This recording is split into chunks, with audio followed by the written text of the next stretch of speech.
अब इसके बाद भारत के खिलाफ बांग्लादेश में नफरत बढ़ गई।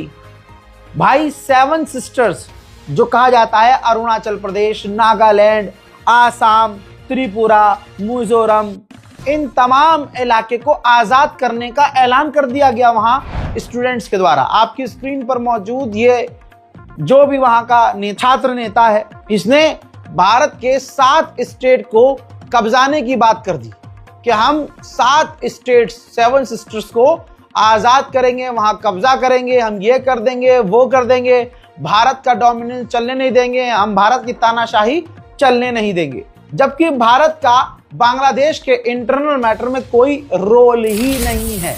सरकार गिर चुकी है, मनचाही सरकार बनी है, लेकिन हिजड़ों से अपना मुल्क संभल नहीं रहा, भारत को गरिया रहे हैं। इसके बाद दोस्तों एक और नेता है, ये छात्र नेता, ये देखिए, हर जगह 7 स्टेट्स को आजाद करने की मुहिम छेड़ दी गई। यानी भारत के टुकड़े टुकड़े करने वाला गैंग बांग्लादेश में एक्टिव हो गया। भारत के क्षेत्रों को, भारत के स्टेट्स को तोड़ने की बात बांग्लादेश का हर स्टूडेंट छात्र कर रहा है। जब यह भारत ने देखा काफी करीब से तो फिर भारत भड़क गया।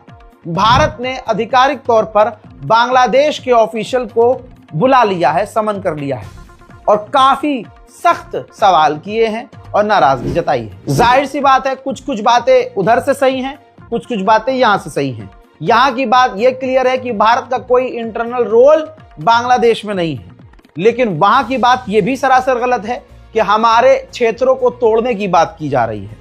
अब जब इलेक्शन पर भारत ने बोला तो बांग्लादेश भारत पर भड़क गया और कहा कि हमारे यहां इलेक्शन में और इलेक्शन पर सजेशन कोई न दे, भारत हमें सजेशन न दे, हमें सजेशन की जरूरत नहीं है, हम बर्दाश्त नहीं करेंगे। जाहिर सी बात है, जिस सरकार पर इल्जाम लगा हो वोट चोरी करती है, ऐसे में बांग्लादेश यही लाइन बोलेगा। हजरात, आप सोचिए कि मोदी सरकार खुद कितनी दोगली है।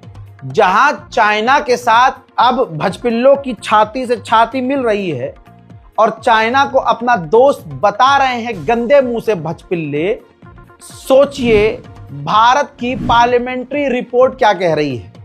भारतीय पार्लियामेंट्री रिपोर्ट के अंदर बताया गया है कि बांग्लादेश को भारत के चिकन नेक और दूसरे इलाकों में अपने एयरबेस को मजबूत करने के लिए चाइना बांग्लादेश की मदद कर रहा